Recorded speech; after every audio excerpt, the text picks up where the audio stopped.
¿Qué tal amigos? Sean todos bienvenidos a un nuevo video. Este es un video particular, es un video especial, por lo menos fuera de lo común para mí, porque en esta oportunidad vamos a estar debatiendo, en realidad vamos a estar compartiendo, va a ser una charla ordenada, digamos, pero a modo de debate, a modo de contraste, de dos puntos de vista sobre el tema de la deidad. Y ya he tenido varias charlas con algunos hermanos sobre este tema de la deidad, o comúnmente conocido popularmente como la Trinidad, pero ha sido con algún hermano evangélico, con algún hermano adventista, pero en esta ocasión la invitación me llega de un hermano que es católico, ¿sí? De la Iglesia Católica. Así que realmente esta va a ser una charla interesante. Ustedes verán si sacan su provecho, ustedes verán si sacan su contraste, si no les cambió en nada su percepción. Todas esas cosas obviamente nos gustaría que ustedes la puedan dejar en el chat, en los comentarios, para aportar su punto de vista, su visión sobre este tema. Hoy nos acompaña Carlos Rovira, a quien voy a estar presentando ahora. Te saludo, Carlos, que Dios te bendiga. Bienvenido a este canal. Bueno, muchas gracias, querido hermano Emanuel, por hacerme la invitación a tu canal. De verdad que me siento emocionado. También un saludo para toda la audiencia que te acompaña. Y mis deseos es que esta conversación, este diálogo que vamos a tener, verdaderamente sea para glorificar la verdad, que es en Cristo nuestro Señor, y podamos todos sacar provecho de esto. Ese es mi deseo. Amén. Bueno, para todos aquellos que por ahí siempre me comentan y me dicen, Emanuel, sería bueno que oren al principio. En realidad, oramos detrás de cámara, oramos antes de comenzar, pidiendo la bendición del Señor. Y bueno, ahora vamos a estar compartiendo los dos puntos de vista. Vamos a tratar de contrastarlos de alguna manera. Em, este encuentro, el encuentro de hoy va a ser un encuentro bastante particular, eh, porque la mayoría de las religiones protestantes tienen un concepto de Trinidad que no es exactamente igual que el concepto de Trinidad de la Iglesia Católica. No sé si estoy equivocado, Carlos. Así es, O así es. sea, no son exactamente iguales, aunque obviamente la palabra Trinidad y esta idea primigenia de la Trinidad viene de los concilios católicos, pero no es exactamente igual. Por lo tanto, ustedes se darán cuenta o notarán que probablemente los argumentos presentados aquí no sean exactamente los mismos y en algunas cosas, hasta en algunas cosas pueden haber coincidencias, aunque sean semánticas, con el punto de vista que va a presentar un servidor, pero voy a hacer una aclaración también para aquellos que están viendo este debate.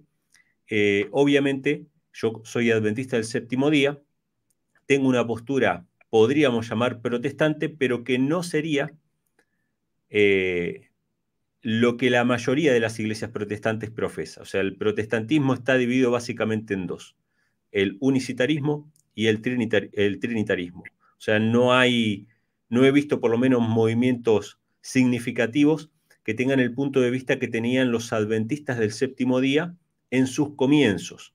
¿Sí? Después nos dirá Carlos si coincide con esta apreciación, pero evidentemente mi punto de vista no va a ser Trinidad protestante contra Trinidad católica, ni tampoco Trinidad adventista contra Trinidad católica, que de hecho una de las cosas que se menciona mucho en la iglesia adventista o entre los pastores adventistas es decir, bueno, la Trinidad católica no es lo mismo que la Trinidad adventista, nuestra Trinidad es diferente.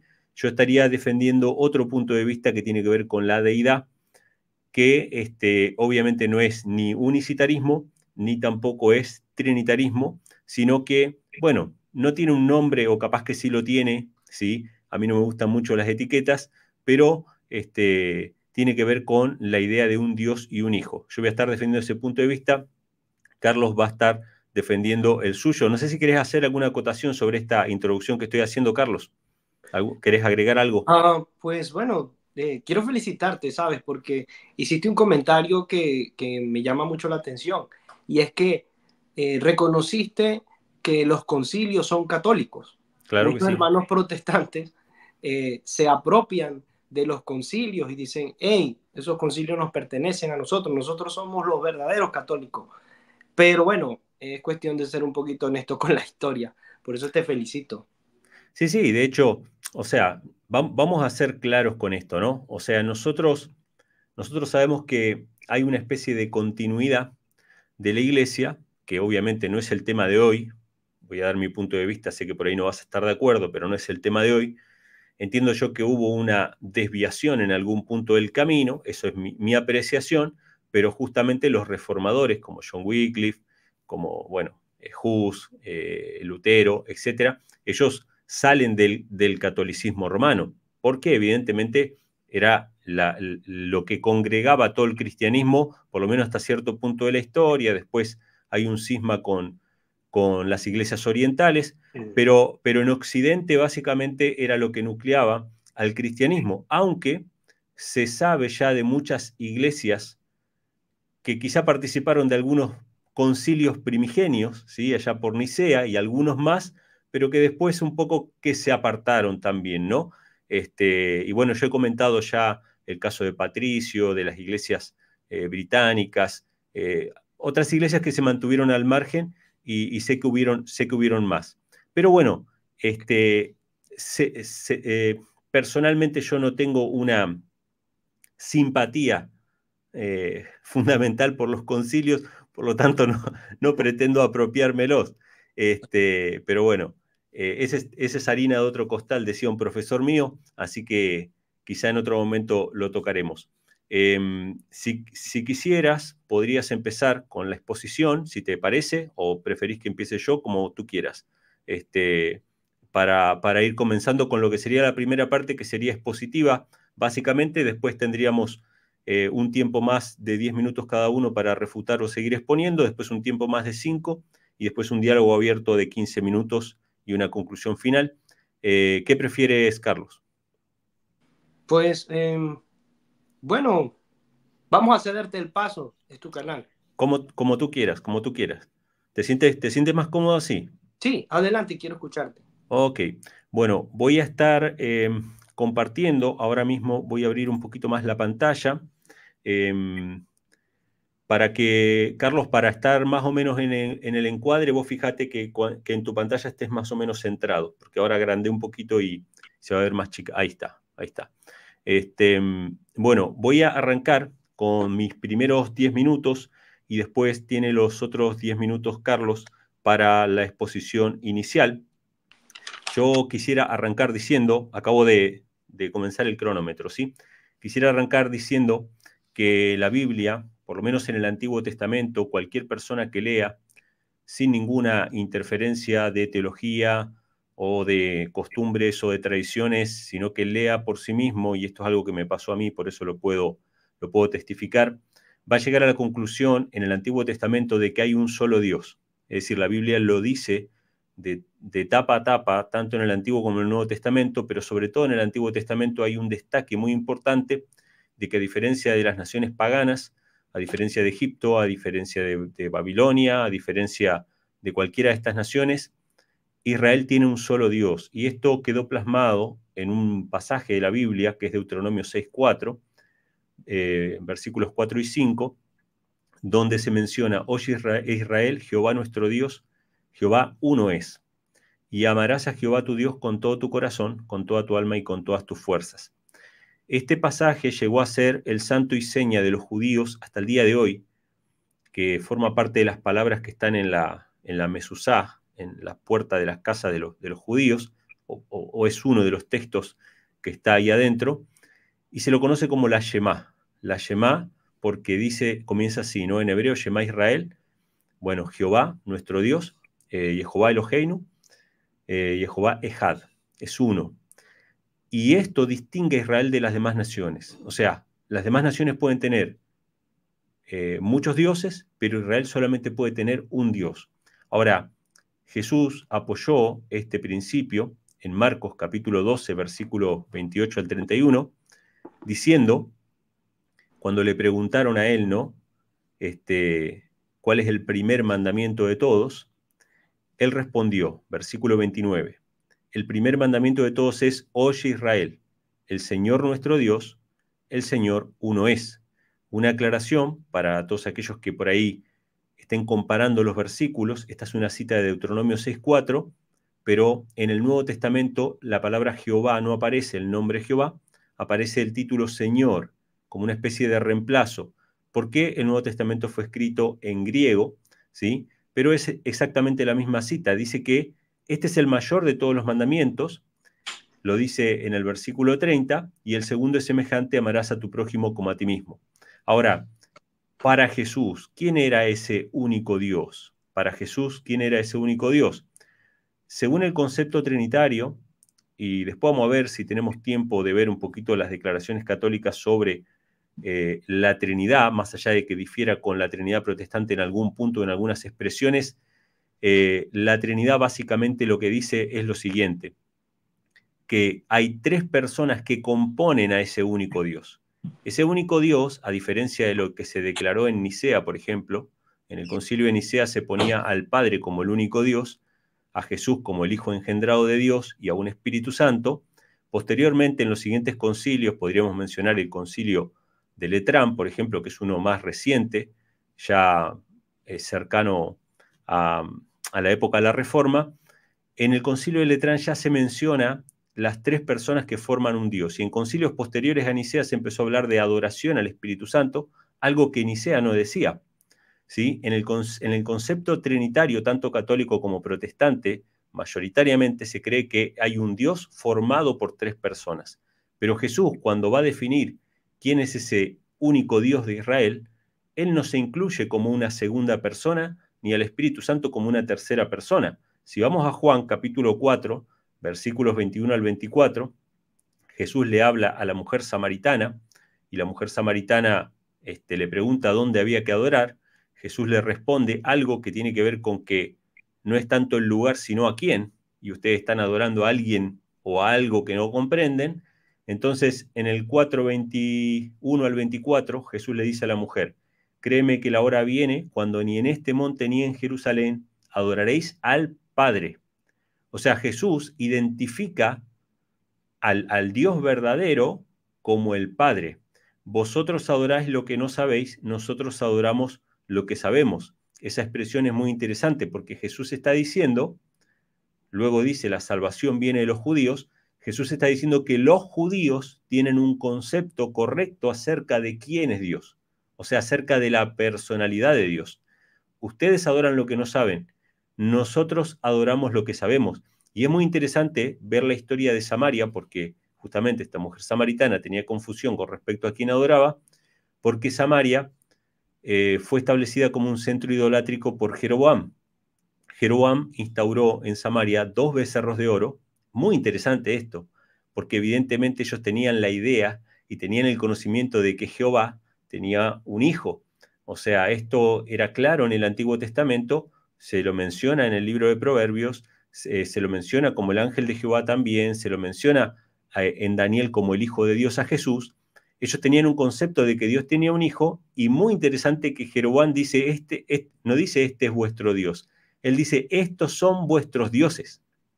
Y hace no 3 becerros, sino hace 2 becerros, y a partir de ese momento, bueno, Samaria queda como un centro de adoración pagana. De hecho, son reemplazados muchos israelitas por paganos, quedan mezclados. Entonces Jesús le dice, ustedes no saben a quién adoran, nosotros sí sabemos a quién adoramos.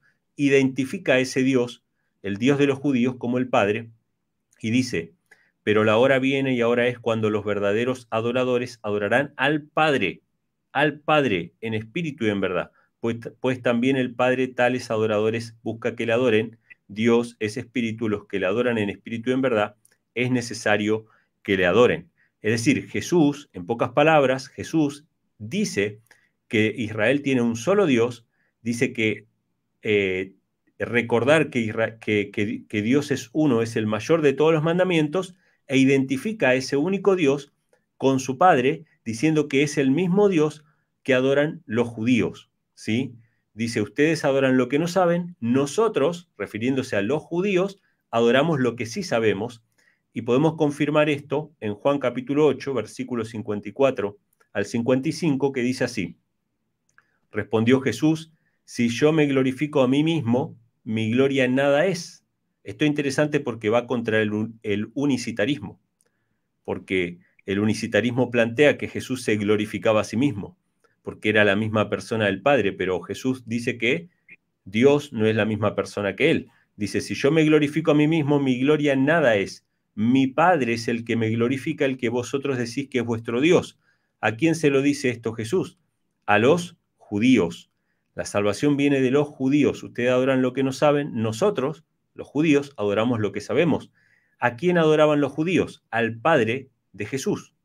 ¿Quién era el único Dios de Israel? El Padre de Jesús. Dice, mi Padre es el que me glorifica, el que vosotros decís que es vuestro Dios.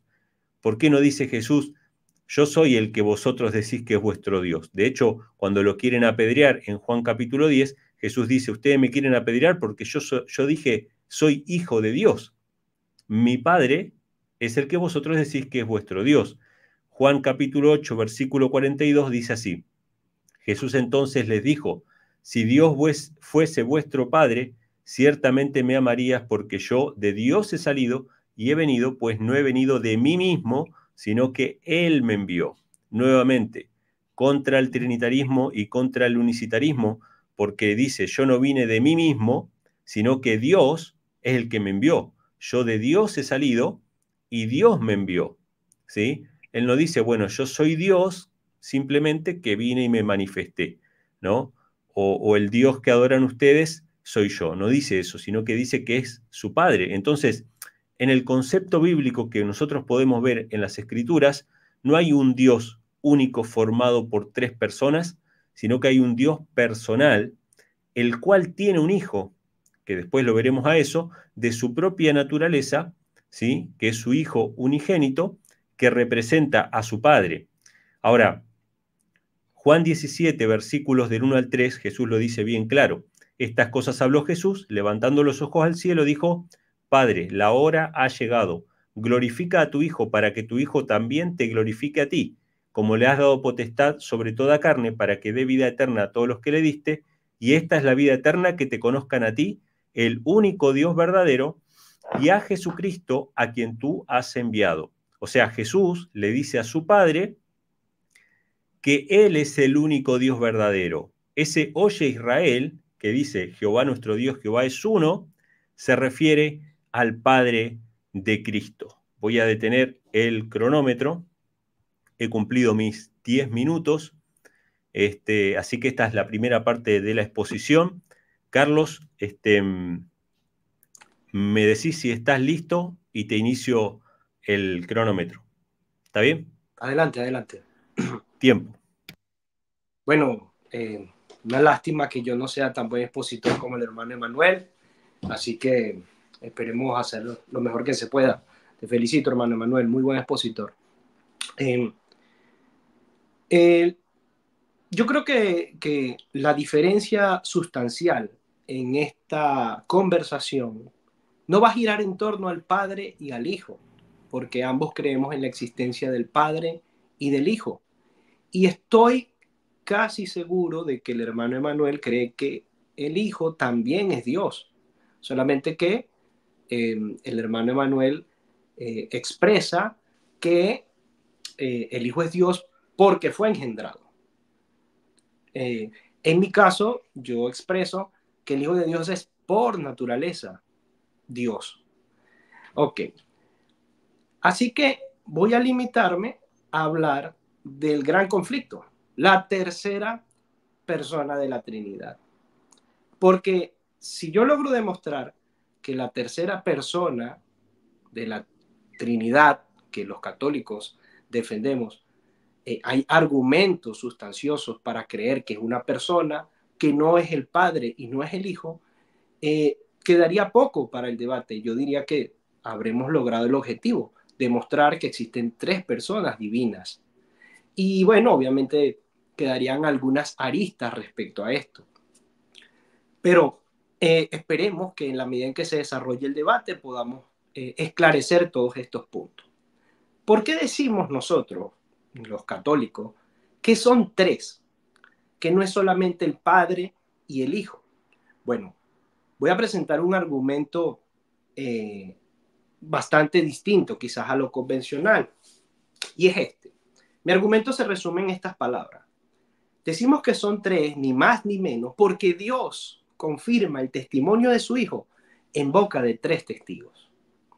Dios nos enseña en el Antiguo Testamento y en el Nuevo Testamento también un principio para confirmar una verdad, una disputa, algún desentendido. Y este principio, que sigue operando hoy en los creyentes, como lo voy a demostrar en el Antiguo y en el Nuevo Testamento, es el siguiente. El primer principio: el testimonio de una sola persona no es suficiente para resolver un asunto. Este principio lo encontramos en Números 35:30. Dice así: todos los asesinos deben ser ejecutados, pero solo si las pruebas son presentadas por más de un testigo. No se puede condenar a nadie por el testimonio de un solo testigo.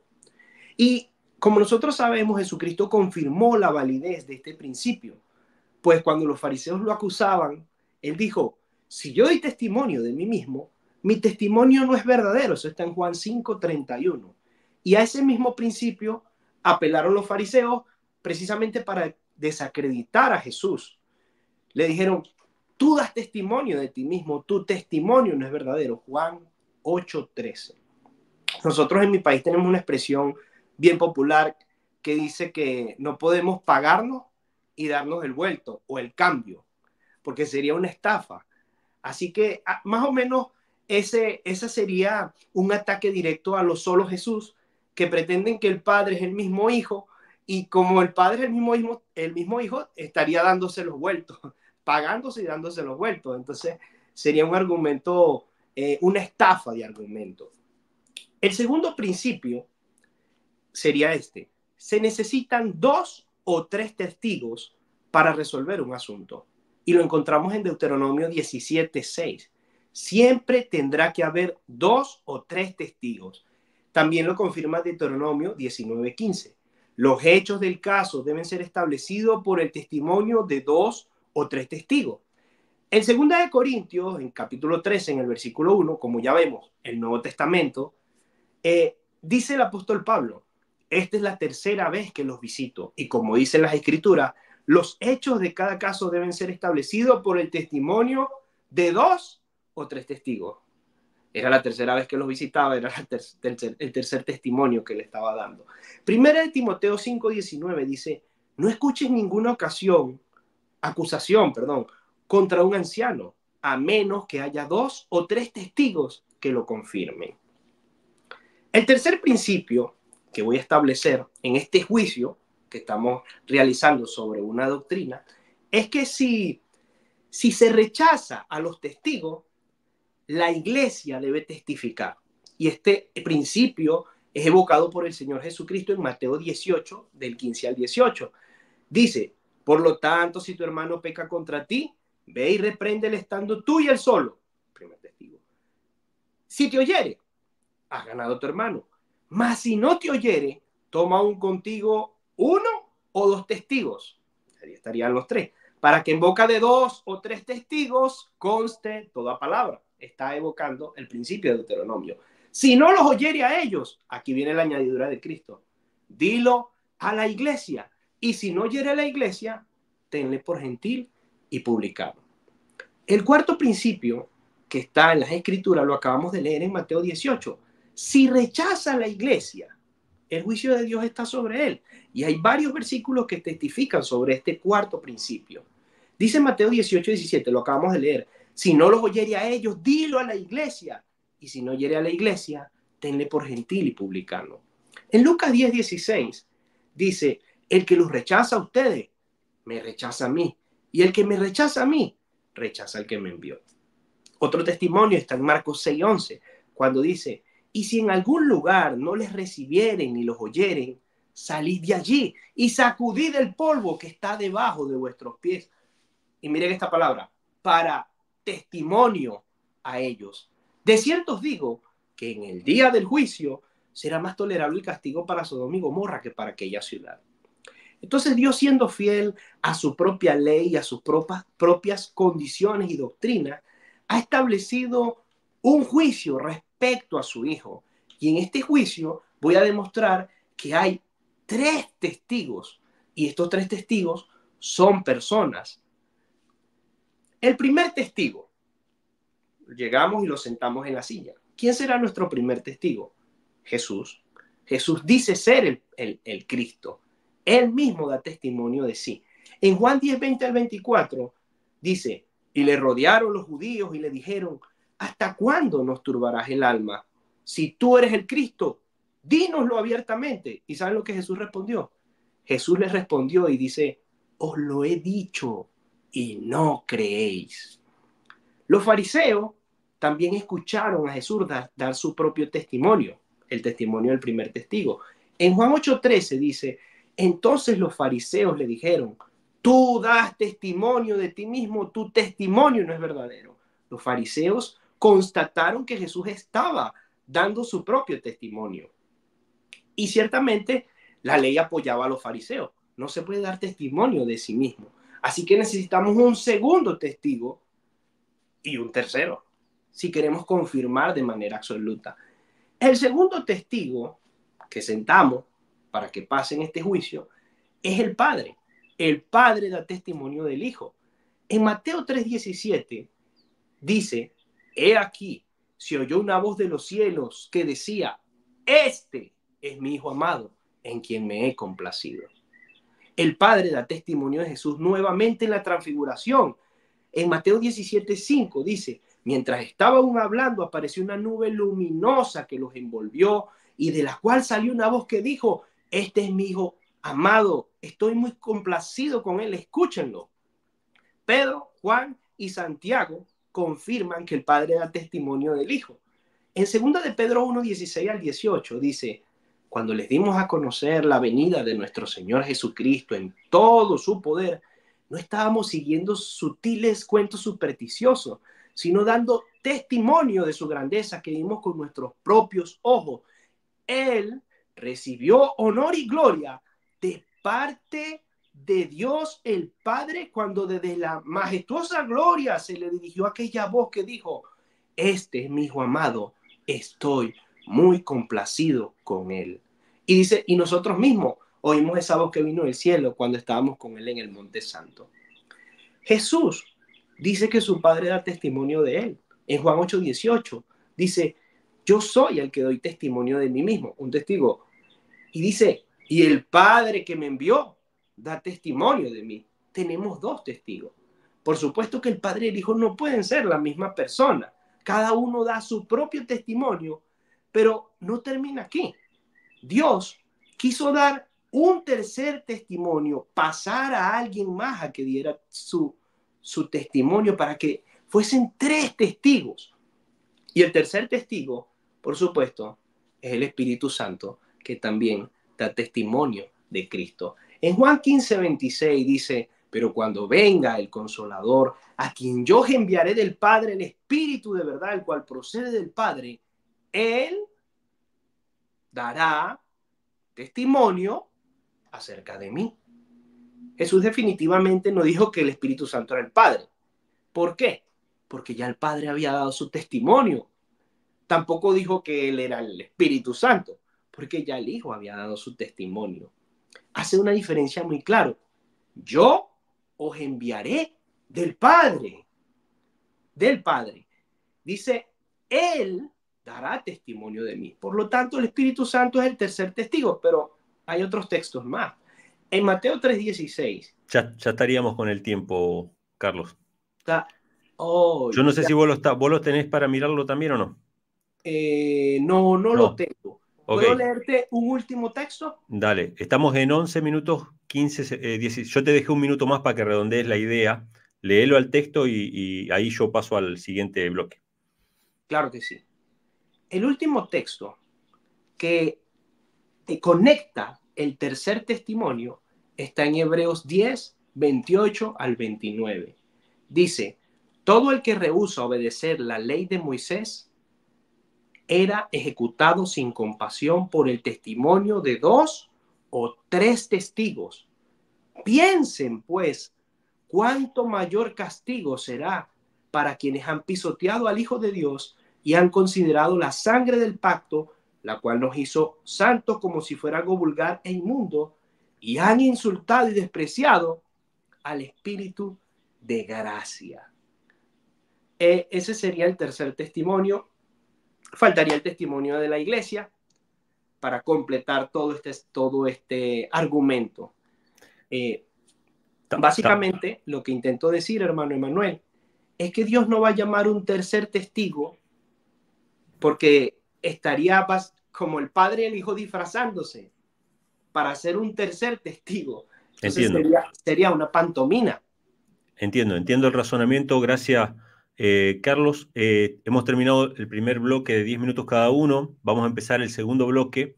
En este segundo bloque es tanto refutación como exposición, como te sienta más cómodo, si quedan cosas por exponer o lo que fuera, o si hay algo que refutar de lo que yo presento también. Así que voy a iniciar el tiempo de los 10 minutos que me tocan a mí y voy a estar refutando y también quizás respondiendo, añadiendo más cosas a la cuestión que pienso yo que se va a centrar un poco más en el tema del Espíritu Santo. Así que bueno, inicio mi tiempo ahora. Bueno, lo de los testigos, evidentemente el mandamiento dice que tienen que ser como mínimo 2, pero da la opción de 3 testigos, pero hay un mínimo, es decir, 2 testigos sería suficiente. Y el texto que citaste, que yo lo voy a leer completo en Juan capítulo 8, versículos 16 al 18, ustedes van a ver que dice así: si yo juzgo, mi juicio es verdadero, porque no soy yo solo. O sea, Jesús establece que Él no está solo. Obviamente esto para el unitarismo o unicitarismo no cuadra, pero tampoco cuadra con el trinitarismo porque dice, sino que no soy yo solo, sino yo y el Padre que me envió. Deja establecido que el Padre, que el que estableció ya que era Dios, es el que lo envió, y dice que esas son las 2 personas. Dice, también está escrito en vuestra ley que el testimonio de 2 hombres, y fíjense qué interesante que dice, ¿no? El testimonio de 2 hombres es verdadero. Yo soy el que doy testimonio de mí mismo, y el Padre que me envió da testimonio de mí. Él dice que como válido y verdadero no son 2 testimonios aparte de Cristo, sino que él se cuenta a sí mismo y al Padre diciendo que el testimonio de los 2 era verdadero. Ahora, citaste otro texto que es Mateo capítulo 10, versículo 40, que lo citaste para hablar acerca de esta correspondencia, ¿no? Que el que rechaza a uno de ustedes me rechaza a mí y rechaza al que me envió. En este caso es al revés, el que a vosotros recibe, a mí me recibe, y el que me recibe a mí, recibe al que me envió.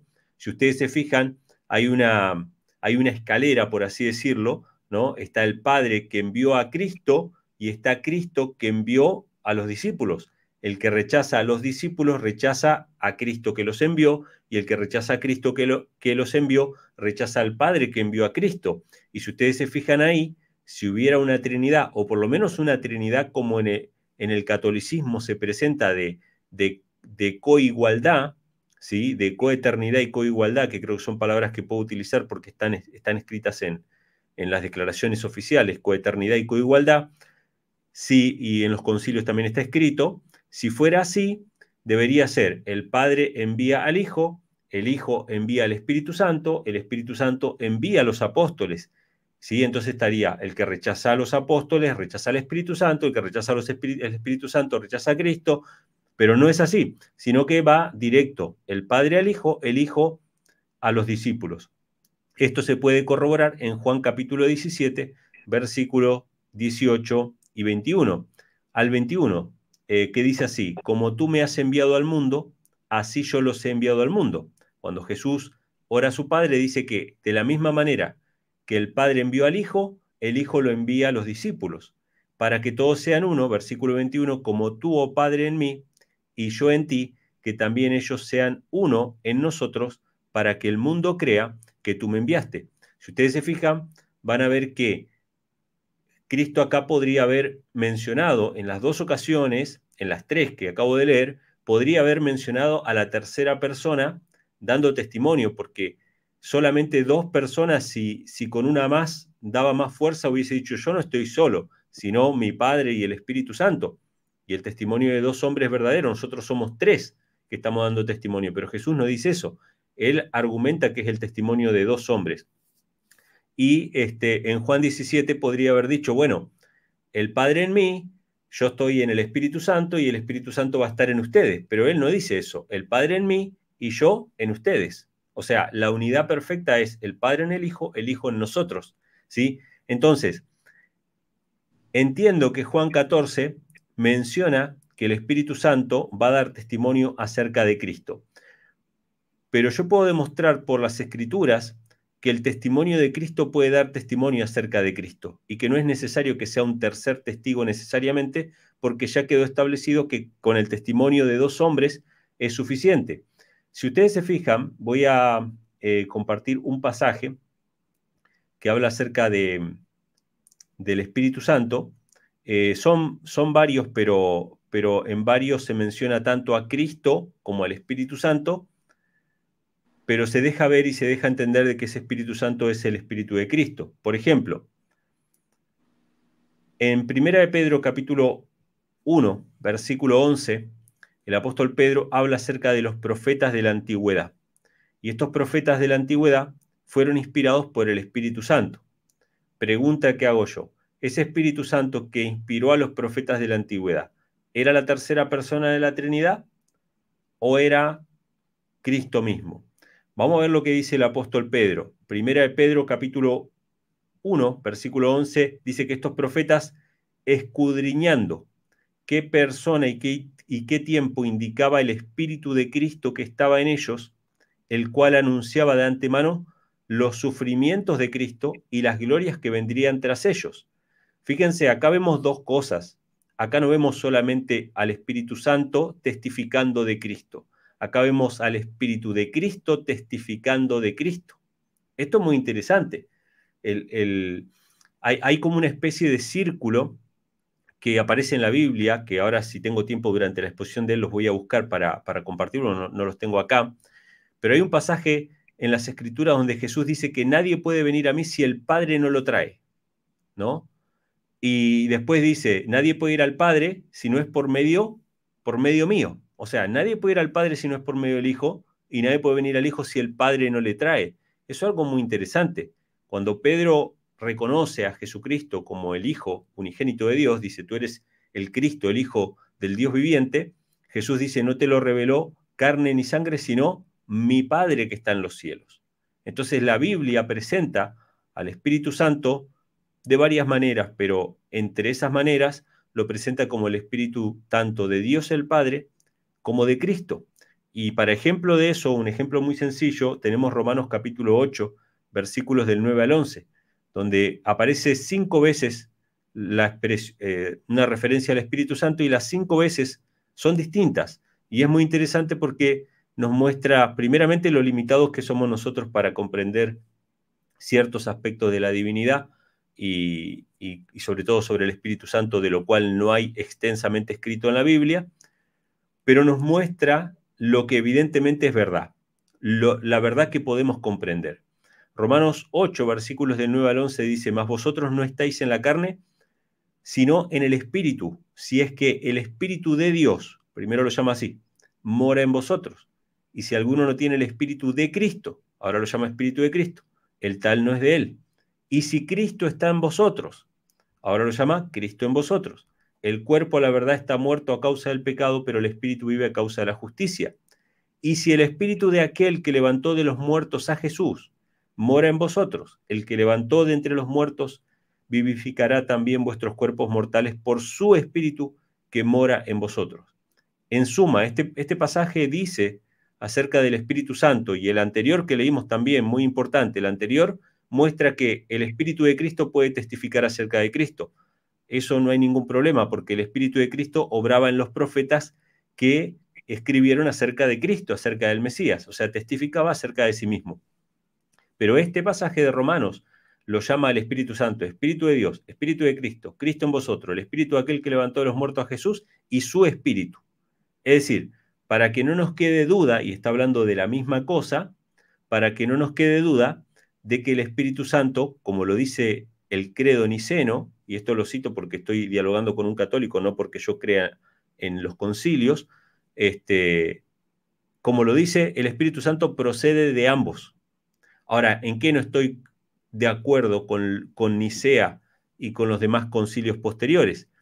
En esa unidad en un solo cuerpo, en esa consustancialidad que muestra a Dios como un ser de tres personas incluido, ¿no? O sea, en eso no estoy de acuerdo. Ahora sí estoy de acuerdo en lo que se dice claramente que es para mí un resabio de la creencia bíblica que existía, porque obviamente que la Iglesia Católica perdón, viene desde los apóstoles, ¿sí?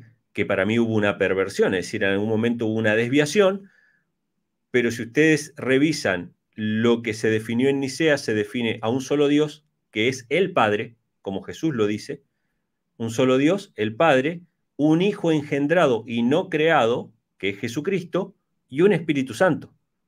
No se habla en Nicea, en los decretos finales, no se habla de la palabra Trinidad siquiera, sino que eso es algo muy posterior, ¿sí? Pero se venía preparando el camino con el tema de la consustancialidad, y la consustancialidad lo que trajo después fue esta idea de un Dios formado por tres personas coeternas y coiguales.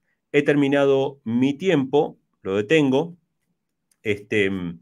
Ahora va a tener Carlos 10 minutos tanto para seguir exponiendo como para refutar o lo que quiera presentar.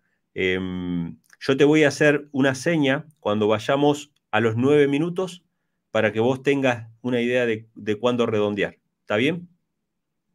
¿O ya tenés cronómetro? Déjame Sí, activarlo. no, Hazme la seña con yo la te seña. hago la seña. A los 9 minutos te hago la seña. Si vos sabés que tenés que ir redondeando, que te queda un minuto para redondear. ¿Está bien? Vale, vale. ¿Estás listo? Listo. Bueno, inicio ahora. Ok. Bueno, una de las dificultades que yo creo que, que tiene mi hermano Emanuel es porque la Escritura llama al Espíritu Santo Espíritu de Dios y Espíritu de Cristo. Entonces, como ciertamente la Escritura lo llama de esa manera, inmediatamente lo asociamos con el espíritu del hombre. Y de hecho, en 2 Corintios, en capítulo 3, hay una comparación entre el espíritu del hombre y el Espíritu Santo.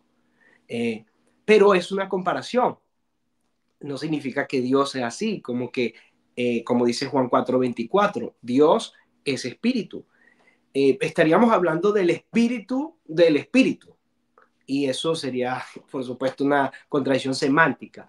Ahora, muy bien, yo le voy a proponer a mi hermano otro punto de vista de cómo ver las expresiones Espíritu de Dios, Espíritu de Cristo. ¿Por qué se llama Espíritu de Dios? Ok, el sentido de la expresión Espíritu de Dios no necesariamente tiene que ver con que Dios tenga un cuerpo espíritu, como si él fuera un hombre. Ya lo dije, Juan 4:24. Ok, entonces hay otro sentido que la Escritura también habla sobre el Espíritu de Dios y el Espíritu de Cristo. En 1 Juan 4, del 1 al 3, dice: amados, no creáis a todo espíritu, sino probad los espíritus si son de Dios. Entonces, a los espíritus que son probados también se les llama espíritu de Dios, porque muchos falsos profetas han salido en el mundo. En esto, conoced el Espíritu de Dios. Todo espíritu que confiesa que Jesucristo ha venido en carne es de Dios, es un espíritu de Dios. Y todo espíritu que no confiesa que Jesucristo ha venido en carne, perdona que la lectura que estaba haciendo se acaba de mover. Aquí está. Y todo espíritu que no confiesa que Jesucristo ha venido en carne no es de Dios. En 1 Samuel 16:14 al 16, dice: el espíritu de Jehová se apartó de Saúl. Importante, espíritu de Jehová. Y le atormentaba un espíritu malo de parte de Jehová. Y ese es el sentido que yo quiero que vean, de parte de Jehová. Y los criados de Saúl le dijeron: he aquí ahora un espíritu malo de parte de Dios te atormenta. diga pues nuestro Señor a tus siervos que están delante de ti, que busquen a alguno que sepa tocar el arpa, para que cuando esté sobre ti el espíritu malo de parte de Dios, él toque con su mano y tengas alivio. ¿A quiénes se les llama espíritu de Dios? A quienes están de parte de Dios. En Primera de Reyes, en el capítulo 22, del 18 al 24, dice, el rey Josafat, el rey de Israel dijo a Josafat, ¿no te lo había dicho yo? Ninguna cosa buena profetizará él acerca de mí, sino solamente el mal. Entonces él dijo, oye pues palabra de Jehová. Yo vi a Jehová sentado en su trono y todo el ejército de los cielos estaba junto a él, a su derecha, a su izquierda. Y Jehová dijo, ¿quién inducirá a Acab para que Acab suba y caiga en Ramot de Galaad? Y uno decía de una manera y otro decía de otro. Y salió un espíritu, importante ahí la palabra salida, y salió un espíritu y se puso delante de Jehová y dijo, yo le induciré. Y Jehová le dijo, ¿de qué manera? Él dijo, yo saldré, está otra vez la palabra salida, y seré espíritu de mentira en boca de todos sus profetas. Y él dijo, le inducirás y aún lo conseguirás. Ve pues y hazlo así. Y ahora, he aquí que Jehová ha puesto espíritu de mentira en la boca de todos tus profetas y Jehová ha decretado el mal acerca de ti.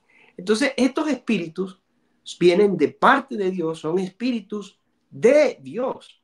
Entonces, tenemos aquí, lo más importante de este texto se encuentra en el versículo 24. Entonces se acercó Sedequías, hijo de Kenaán, y golpeó a Micaías, que era el profeta que le estaba profetizando cosas malas y que ellos no querían escuchar. Golpeó a Micaías en la mejilla diciendo, ¿por dónde se fue el espíritu de Jehová para hablarte a ti? ¿Por dónde se fue de mí el espíritu de Jehová para hablarte a ti? Fíjense cómo llama a estos espíritus que Micaías estaba diciendo que iban a confundirlo. El rey, ¿verdad? Sedequías les llama espíritu de Jehová. En Apocalipsis 1:1 dice que la revelación de Jesucristo que Dios le dio para manifestar a su siervo cosas que deben suceder pronto y la declaró por medio de su ángel. Y sabemos que los ángeles son espíritus, pues está escrito en el libro de Hebreo. Él hace a sus ángeles espíritu y a sus ministros llama de fuego. Entonces estos espíritus también son espíritus de Dios y no necesariamente son la misma persona. Entonces la Biblia tiene otra connotación para hablar de espíritu de Dios y espíritu de Cristo. Entonces esa sería la propuesta para que vea que no necesariamente porque se le llama a un espíritu de Dios o de Cristo, se está hablando de la misma persona. Ahora bien, el hermano, tengo aquí, dice aquí, ¿verdad? Dice que en Nicea, en el año 481, no se hablaba del Padre, del Hijo y del Espíritu Santo como coeterno, se habla de que fue engendrado. Bueno, el problema allí, hermano, es esto. Cuando nosotros leemos la literatura católica de cómo ellos interpretaban todo este credo, cómo era que interpretaban esas palabras, ¿verdad? De que fue engendrado, todo esto aún continúa dentro de la iglesia. Por ejemplo, Ambrosio de Milán sostiene, y los católicos sostenemos que Jesucristo es engendrado, solamente que lo interpretamos distinto. Ambrosio de Milán dice lo siguiente, dice, unigénito. ¿A qué se refiere que Jesucristo es unigénito? Unigénito, por cuanto no hay nadie después de él. Primogénito, por cuanto no hay nadie antes de él. Es un título de honor. Cuando decimos que es engendrado, estamos queriendo decir que el Hijo es de la misma naturaleza y sustancia del Padre. No estamos haciendo referencia a un punto en la eternidad en que Jesús sale del Padre. Y por eso todavía los católicos confesamos el concilio de Nicea. En cada misa lo citamos, concilio de Nicea y de Constantinopla. Entonces, esos serían dos de los argumentos que escuché. Ahora bien, Otro punto que el hermano nos dijo, nos habló, ¿verdad? Es sobre el testimonio, el tercer testigo. Cuando nosotros leemos el último versículo que cité en el libro de Hebreos, está claramente citando la ley de Deuteronomio para aplicársela al tercer testigo. Entonces vemos esa conexión que es ineludible.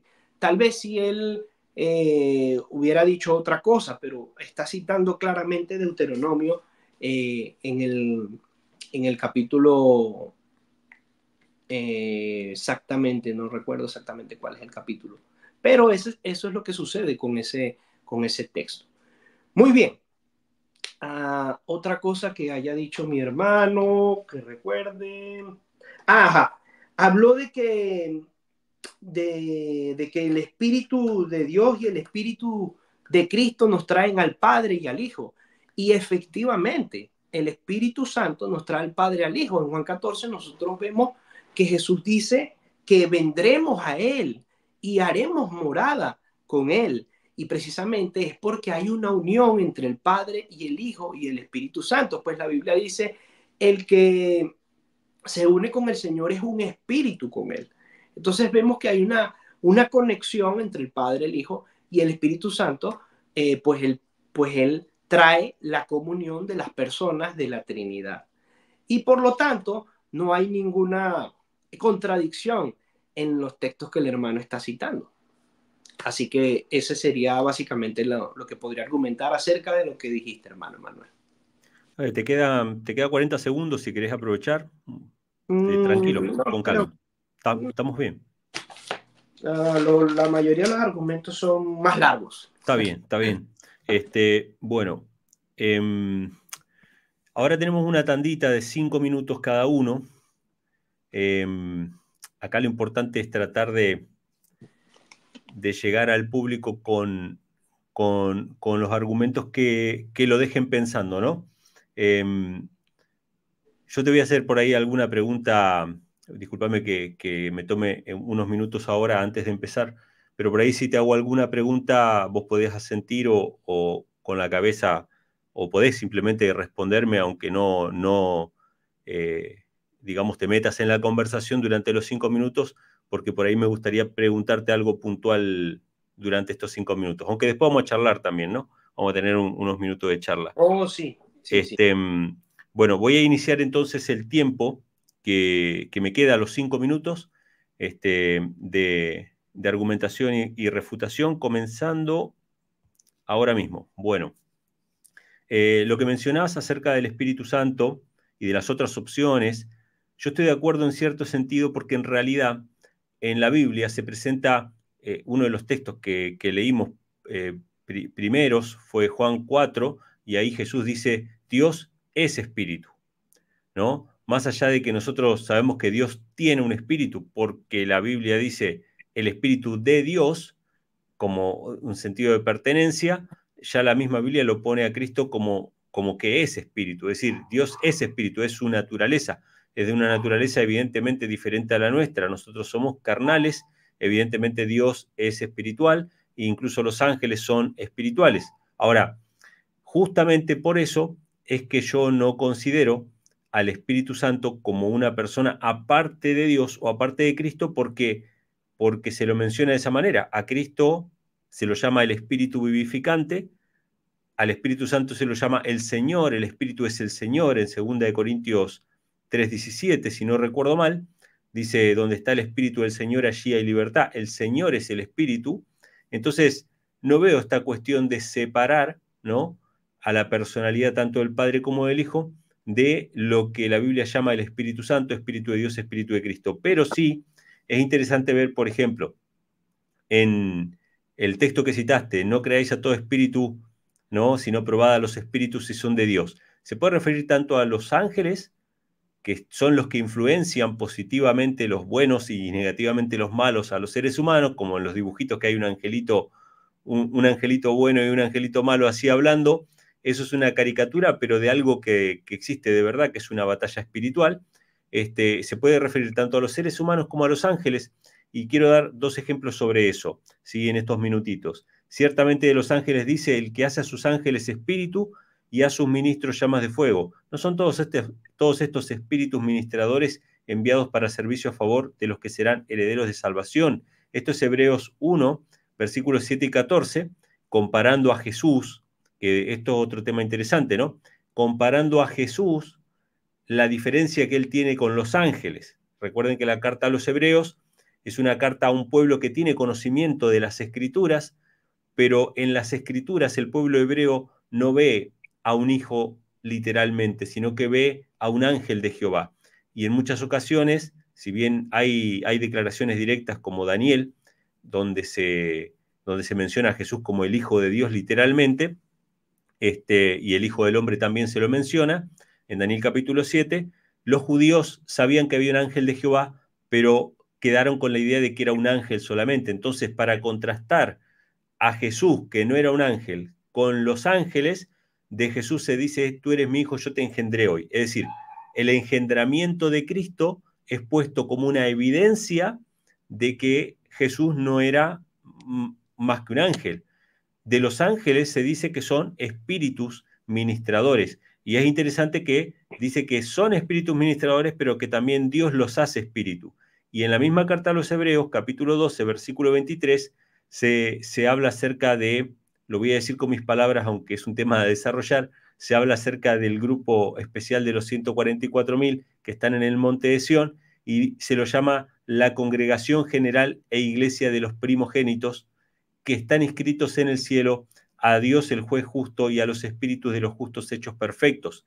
Cuando dice, ustedes no se acercaron al monte que se podía palpar, sino al monte de Sión real y a la congregación de los primogénitos, que entiendo yo que tiene que ver con los 144.000, pero dice a los espíritus de los justos hechos perfectos, es decir, a los hombres se los llama espíritus, a los ángeles se los llama espíritus, y a Cristo también se lo llama el espíritu vivificante, al Padre dice Dios es espíritu, lo dice Jesús.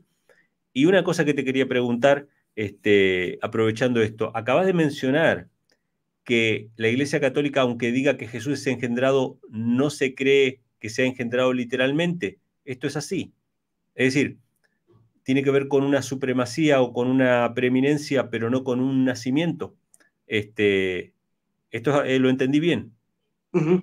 Ok, ok. Después cualquier cosa lo comentamos un poquito, pero eso también es muy interesante porque, bueno, hay discusiones sobre este tema y es importante saber si engendrado para la Iglesia Católica es lo que nosotros entendemos como engendrado o es simplemente lo que los protestantes entienden como engendrado, ya que la mayoría de los protestantes, sobre todo los adventistas trinitarios, dicen que engendrado no significa literalmente engendrado, sino que significa una cuestión de preeminencia o de autoridad. Se me terminó mi tiempo, así que tenés 5 minutos, Carlos, antes de la charla libre que vamos a tener.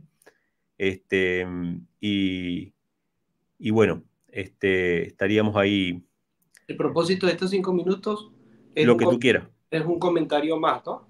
Sí, lo que tú quieras. Si es refutar, refutar. Si es agregar, agregar. Lo que tú quieras. Como te mencionaba hoy por WhatsApp, cada uno lo utiliza como mejor le parezca que lo puede utilizar, ¿no? Yo tengo un montón de versículos para seguir con el tema de la Trinidad, pero me fui por el tema del Espíritu Santo en este caso, pero lo que tú quieras. Tú me dices cuando estás listo. Oh. Y de paso le decimos a todos los hermanos, mientras se prepara Carlos, le decimos a todos los hermanos que dejen sus comentarios para ver qué opinan sobre este tema, si Dios es una Trinidad o no, si el Espíritu Santo es una persona aparte del Padre y el Hijo o no, bueno, qué opinión les merece. Después le voy a hacer una pregunta a Carlos muy específica, si quiere me la contesta o no, sobre todo para el público adventista, ¿sí? Que pueda llegar a estar viendo este video por las diferentes concepciones que hay entre adventistas por ahí históricos, que consideran la postura original de la Iglesia Adventista, a diferencia de lo que es la Iglesia Adventista en la actualidad, ¿no? ¿Estás listo, Carlos? Adelante. Bueno, estamos iniciando ahora los 5 minutos. Bueno, hay otras evidencias más acerca de la personalidad individual del Espíritu Santo y me voy a proponer a presentárselas. ¿verdad? ¿Qué es la personalidad? La personalidad es la diferencia individual que constituye a cada persona y la distingue de otra. Por ejemplo, en las Escrituras se nos dice que el Espíritu Santo tiene sus propios deseos. En 1 Corintios 12:11 dice, pero todas estas cosas las hace uno y el mismo Espíritu repartiendo a cada uno en particular como Él quiere. El Espíritu da los dones según su propio deseo. Eso lo vemos en Hechos, capítulo 2, versículo 4. Dice, y fueron todos llenos del Espíritu Santo y comenzaron a hablar en otras lenguas según el Espíritu les daba que hablasen. El Espíritu Santo prohíbe acciones. En Hechos 16:6 dice, y atravesando Frigia y la provincia de Galacia, les fue prohibido por el Espíritu Santo hablar la palabra en Asia. En el siguiente versículo vamos a ver 4 cosas que el Espíritu Santo habla a los creyentes, que el Espíritu Santo selecciona personas para la obra de Dios, que el Espíritu Santo llama a personas para la obra de Dios. Hechos 13 del 1 al 2 dice, había entonces en la iglesia que estaba en Antioquía profetas y maestros, Bernabé, Simón, el que se llamaba Niger, Lucio de Cirene, Manaén, el que había sido criado junto a Herodes el tetrarca, y Saulo. Ministrando estos al Señor y ayunando, dijo el Espíritu Santo, apartadme a Bernabé y a Saulo para la obra que los he llamado. El Espíritu Santo les habló, el Espíritu Santo los seleccionó para la obra de Dios y el Espíritu Santo los llamó para la obra de Dios. Otra testimonio de la personalidad del Espíritu Santo es que Él nos testifica. En Romanos 8:16 dice, el Espíritu mismo da testimonio a nuestro espíritu de que somos hijos de Dios. El Espíritu Santo conoce los misterios de Dios. En 1 Corintios 2:10 dice, pero Dios nos las reveló a nosotros por el Espíritu, porque el Espíritu todo lo escudriña, aún lo profundo de Dios. En el siguiente texto vamos a ver las siguientes características individuales del Espíritu Santo. El Espíritu Santo nos interpreta. El Espíritu Santo acomoda nuestros pedidos a la voluntad de Dios. El Espíritu Santo habla en nuestro favor. El Espíritu Santo se expresa y el Espíritu Santo tiene intenciones particulares. En Romanos 8:26 dice, y de igual manera el Espíritu nos ayuda en nuestra debilidad. Pues, ¿qué hemos de pedir como conviene? No lo sabemos. Pero el Espíritu mismo intercede por nosotros con gemidos indecibles. Mas el que escudriña los corazones, sabemos que está escrito según es Cristo, de acuerdo al libro de Apocalipsis, dice, yo soy el que escudriña la mente y el corazón, sabe cuál es la intención del Espíritu. Fíjense que el que escudriña los corazones, Cristo, sabe cuál es la intención del Espíritu. Por lo tanto, el Espíritu tiene una intención, porque conforme a la voluntad de Dios, intercede por los santos. Incluso, yo creo que una persona no trinitaria puede ver estas características del Espíritu Santo. Fíjense como lo dice en Juan 15. Dice, aquí en Juan 15, déjenme ver, aquí lo tengo. Juan 15. Pero cuando venga el Consolador, a quien yo os enviaré del Padre, el Espíritu de verdad, el cual procede del Padre, Él dará testimonio de mí. Y también hay otro texto, ¿verdad? El cual no lo recuerdo exactamente ahora, sé que está en el libro de San Juan, pero dice, Él no hablará de sí mismo o de su propia cuenta, sino va a hablar de su propia cuenta y nos va a hablar del Padre y del Hijo y no habla de su propia cuenta. Esto es porque precisamente no es el Padre, es el Hijo. En el momento que el Espíritu nos hable del Padre y del Hijo, ya si es el Padre y el Hijo, está hablando de sí mismo, de su propia cuenta. Y esto hace una diferencia clara sobre el Padre y sobre el Hijo.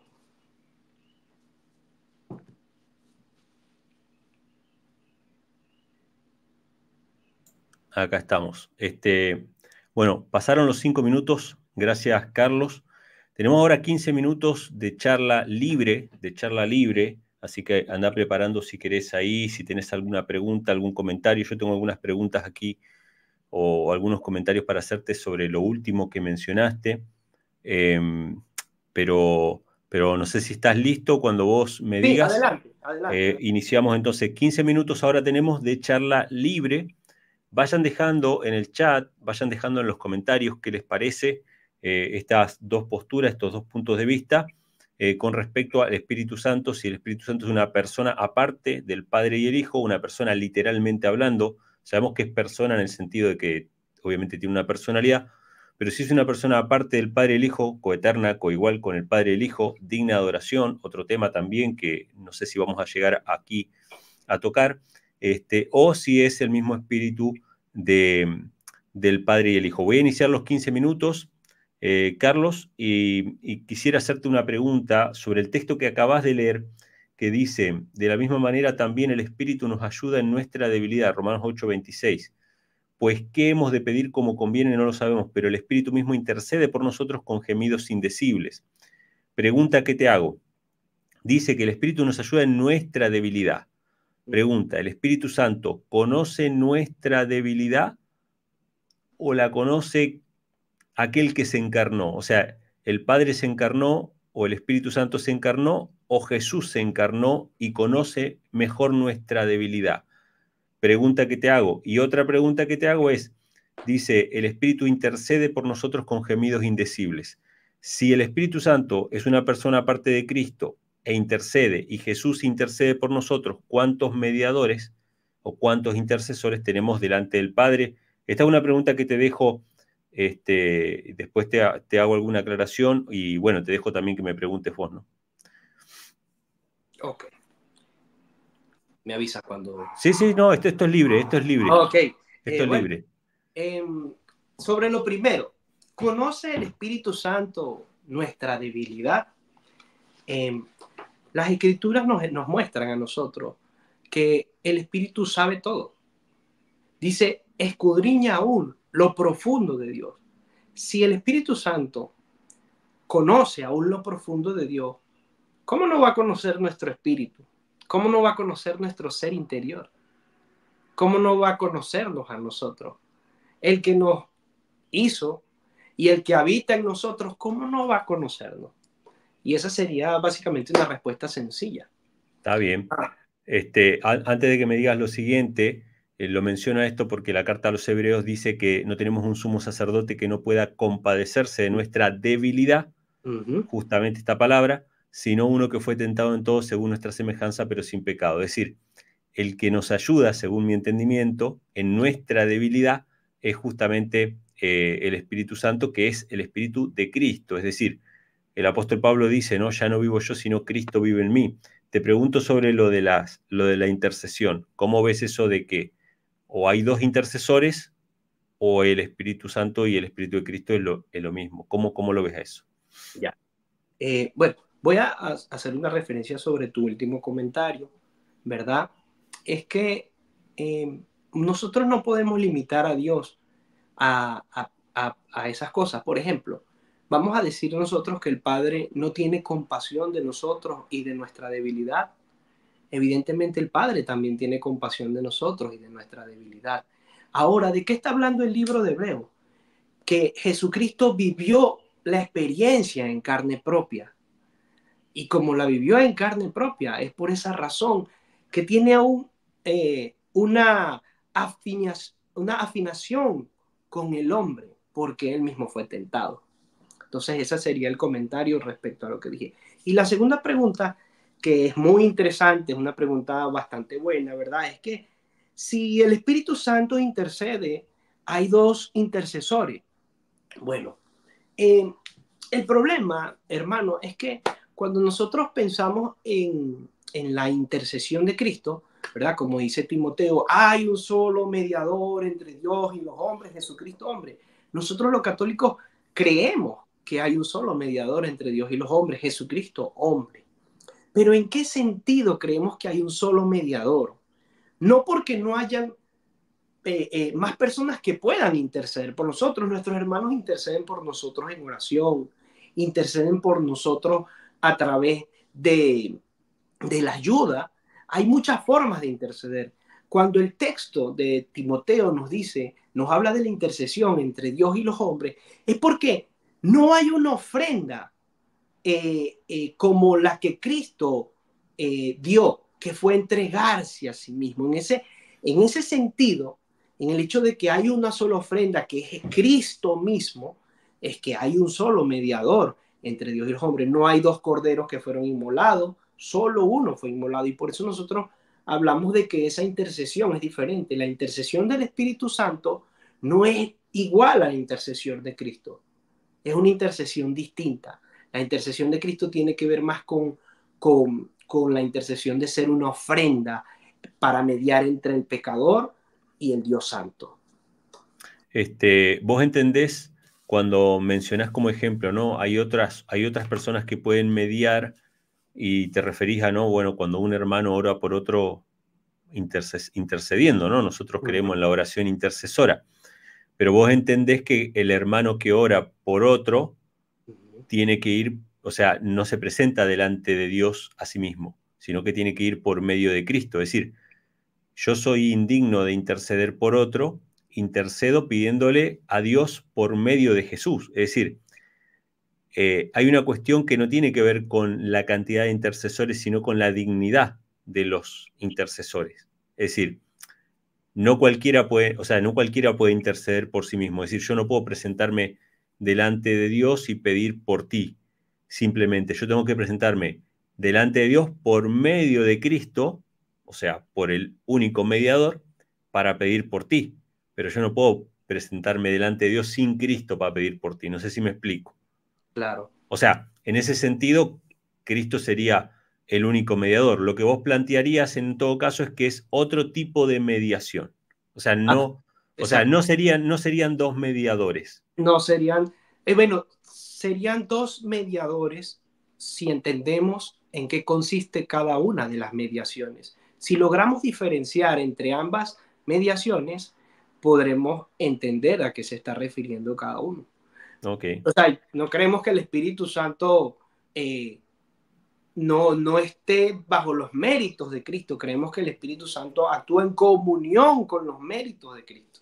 Y cuando se habla de la Trinidad en el concepto católico, que de paso, ¿te sentís cómodo con que te haga preguntas o preferís preguntar Sí, algo vos? claro, no Ok. hay, está muy bien. Cuando se habla del concepto de la Trinidad en la Iglesia Católica, ¿no? ¿Cómo considerás? Sabemos que de las tres personas, una es la que vino, bajó y se hizo hombre. Es decir, de las tres personas que eran coeternas, corregime, pero yo por lo menos lo que he visto en los concilios se usa la palabra coeterno. De las tres personas coeternas, una bajó. Pregunta que hago yo. ¿Son roles intercambiables o realmente en el cielo, antes de que venga Cristo, era Padre, Hijo, Espíritu Santo? Te pregunto esto porque muchas veces se dice esto en las iglesias protestantes. No es que el Padre sea Padre de verdad, ni es que el Hijo sea Hijo de verdad, sino que son como roles asignados. O sea, pregunto, ¿podría haber bajado el Espíritu Santo a morir? En vez de bajar la segunda persona, bajar la tercera. ¿Y por qué son primera y segunda y tercera? Porque en el concepto trinitario actual, como hay una coeternidad y coigualdad, en realidad lo de padre e hijo son roles nada más, son funciones, pero no son literalmente así. No hay ni siquiera, obviamente no hay una jerarquía, porque si son coiguales no hay jerarquía. ¿Cómo lo ve el católico a eso? No sé si me expliqué. Sí. Mira, hermano, la escritura es clara respecto a la jerarquía. La escritura dice que Dios es cabeza de Cristo, pero es un tema de jerarquía. Y la jerarquía no tiene que ver con naturaleza. Una cosa es la naturaleza espiritual del Padre, el Hijo y el Espíritu Santo, y otra cosa es la jerarquía. La Biblia establece claramente que del Padre proceden todas las cosas. Entonces, por cuanto el Padre procede en todas las cosas, ¿verdad? La misma escritura le llama el único Dios verdadero. Pero por el Hijo por medio de Él son todas las cosas. Y en el Espíritu, nosotros digamos que desenvolvemos todas las cosas. Entonces, lo que yo te diría sobre esto es que el catecismo habla de las misiones. Las misiones. ¿En qué consiste las misiones? Cuando tú lees el catecismo, tú te das cuenta de que el Espíritu Santo tiene un ministerio que se da después de la ascensión. A eso llamamos nosotros las misiones. Cristo tiene un ministerio específico que se da en la encarnación. Y el Padre, lo vemos tú mismo al comenzar, decías que en el Antiguo Testamento estaba la noción de un único Dios, el monoteísmo. Pero déjame que te haga un hincapié. Vale. Yo dije que en el Antiguo Testamento estaba esa noción y que Cristo confirmó esa noción. O sea, yo no dije que hubo un cambio sobre esa noción. Es decir, Cristo confirma la noción de un Dios único, refiriéndose al Padre, y vos citaste un texto recién, que yo no lo llegué a citar, que es 1 Corintios 8:6, donde Pablo reafirma esa noción, diciendo, aunque hayan muchos que se llamen dioses, para nosotros, israelitas, pueblo de Dios, diferente de los pueblos paganos, hay un solo Dios, el Padre, del cual proceden todas las cosas, y un Señor, Jesucristo, por medio del cual son todas las cosas. El tema es que ese versículo no dice lo que vos dijiste después. Y Sí. en el Espíritu, pero está bien, puede decirlo en otra parte, pero digo, en esa confesión de fe, no está expresado de esa manera. O sea, quiero dejar claro que la idea o la noción de un Israel monoteísta la confirmó Cristo y la confirmó Pablo. Ese es mi punto de vista. Pero te dejo, mira, ahí tenemos unos 5 minutos. Si tú quieres plantearme algo o preguntarme algo, o no sé, desarrollar, sí, lo que tú quieras. Bueno, hermano, mira, citaste Marcos 12, del 28 al 34, lo que dijiste que es la confirmación de Cristo, del Dios monoteísta, ¿verdad? Cuando le preguntaron al Señor Jesús cuál es el primero y más grande de todos los mandamientos, y el Señor dijo, oye Israel, citando Deuteronomio, ¿verdad? Jehová nuestro Dios, Jehová uno es, y amarás al Señor tu Dios con todo tu corazón, con toda tu mente, con toda tu alma y con todas tus fuerzas. El tema es que Jesús no se excluye de ese texto. El mismo texto incluye a Jesús en esa concepción monoteísta. Por ejemplo, hermano, vamos al texto de Marcos en capítulo 12. Ahí mismo, un poquito más abajo, nosotros vamos a ver que Cristo se incluye en esa concepción. Aquí está. Dice aquí. Ajá.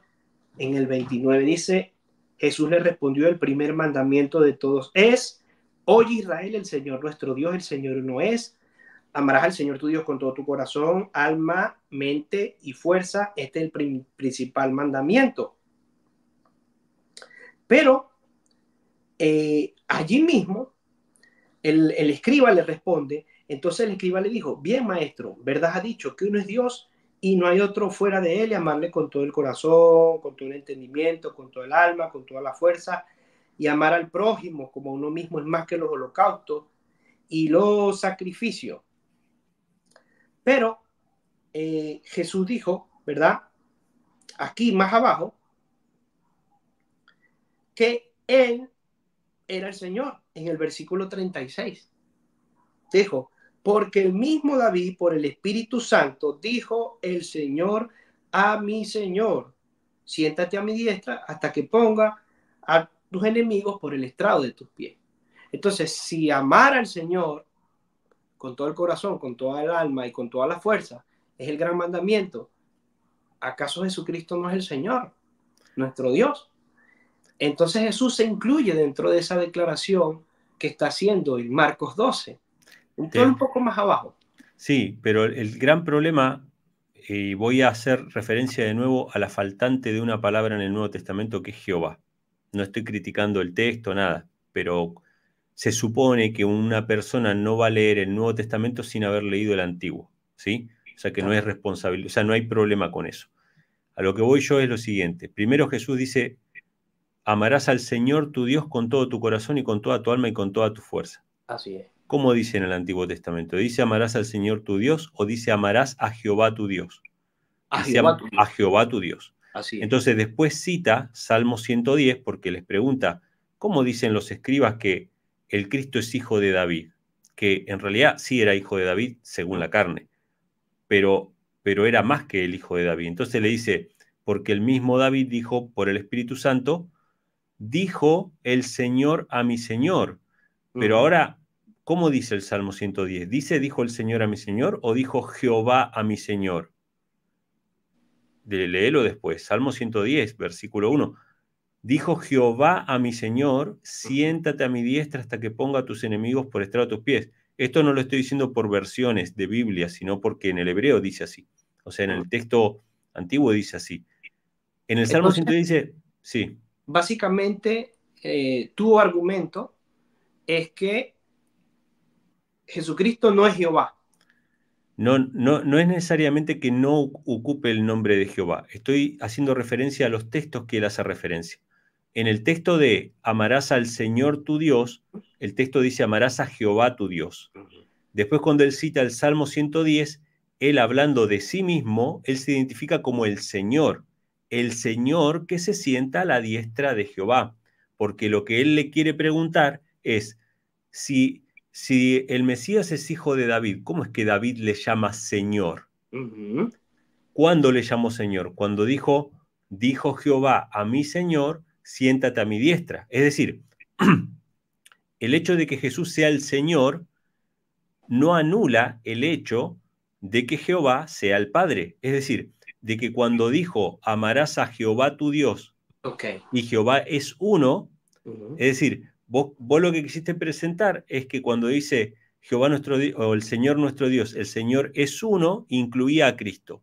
Pero justamente él cita para referirse a él mismo un texto de alguien que está al lado de Jehová. Sí. El texto lo menciona así. Entonces, ese Jehová, que es el único Dios, no tiene por qué necesariamente incluir al Hijo, ¿sí? Aunque yo no estoy negando de que el Hijo tenga derecho a llamarse Jehová, pero este caso puntualmente no está presentando esa unidad o esa pluralidad dentro de una unidad.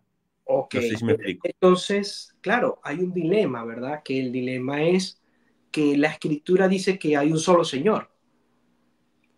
Sí, hay un solo Dios, pero el apóstol Pablo lo dice claro. O sea, el apóstol Pablo dice, hay un solo Dios, el Padre.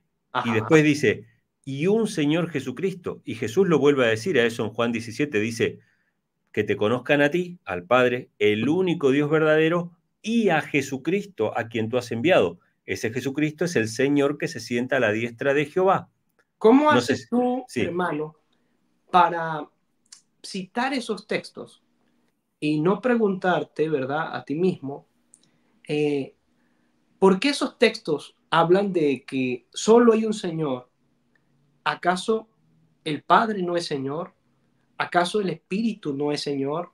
O por ejemplo ese texto mismo, ¿verdad? De 1 Corintios 8 dice que en Efesios dice, hay un solo Espíritu.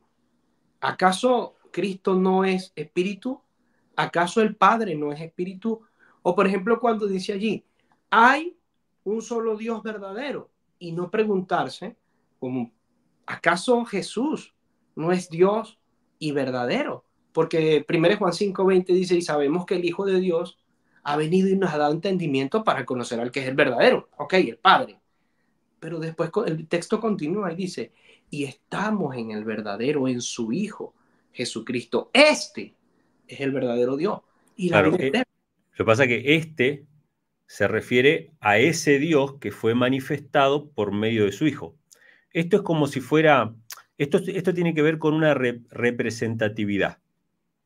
Leímos un par de pasajes acá y mencionamos, ¿no? El que recibe a uno de vosotros me recibe a mí, y el que me recibe a mí recibe al que me envió. Cuando alguien recibe a uno de los apóstoles y está recibiendo a Cristo, ¿eso significa que los apóstoles son Cristo? Evidentemente no, es decir, evidentemente los apóstoles llevan la presencia de Cristo. Cuando alguien recibe a Cristo y por eso recibe al Padre, de hecho Cristo cuando le dice muéstranos al Padre, Jesús dice, ¿Cuánto tiempo estoy con usted y no me conocen? Ninguno, ni vos ni yo, aceptaríamos que el Padre y el Hijo es la misma persona. Entendemos que hay una cuestión de representatividad, ¿sí? O sea, el que recibe al Hijo, recibe al Padre. Y eso lo dice en muchos otros pasajes. Por ejemplo, en Juan 17, uno de los textos que leímos, y en Juan 14, incluso cuando se promete el Consolador, Jesús dice, el que guarda mis mandamientos, mi Padre le amará, vendremos a él y haremos morada con él. Es decir, cuando se habla del Padre y del Hijo se habla en plural y no hay ningún problema, pero el Hijo representa a su Padre. Es decir, Jesús no constituye otro Dios.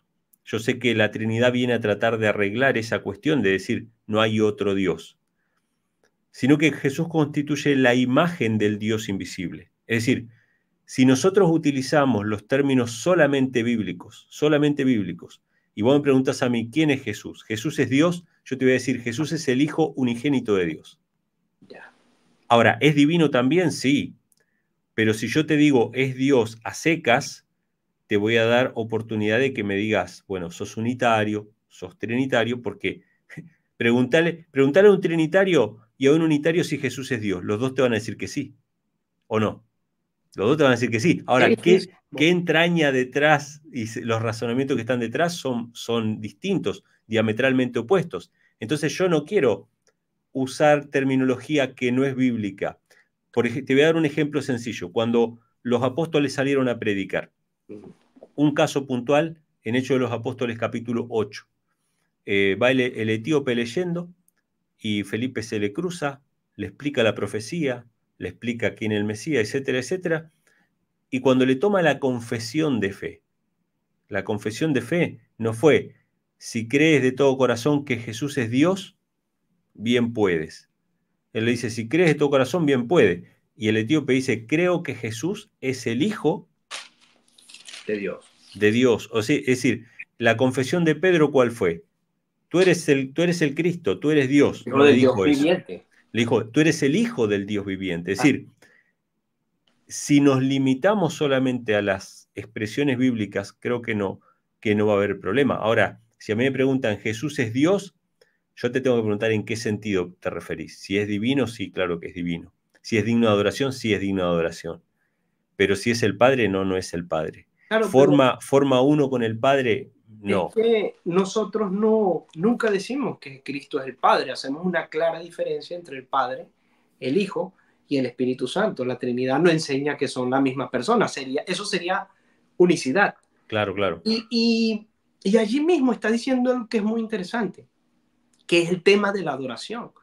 Si solo hay que adorar a Dios, porque hay un solo Dios verdadero, ¿cómo escapamos del dilema, verdad? De que adoramos al Hijo también. Es que no es tan bien. Lo que pasa es que ahí está el problema. Si vos lo pones como a Jesús, como otro Dios, ahí está el problema. Te voy a dar un... Sí, decime. Entonces, si no es otro Dios, Jesús es el mismo Dios que el Padre.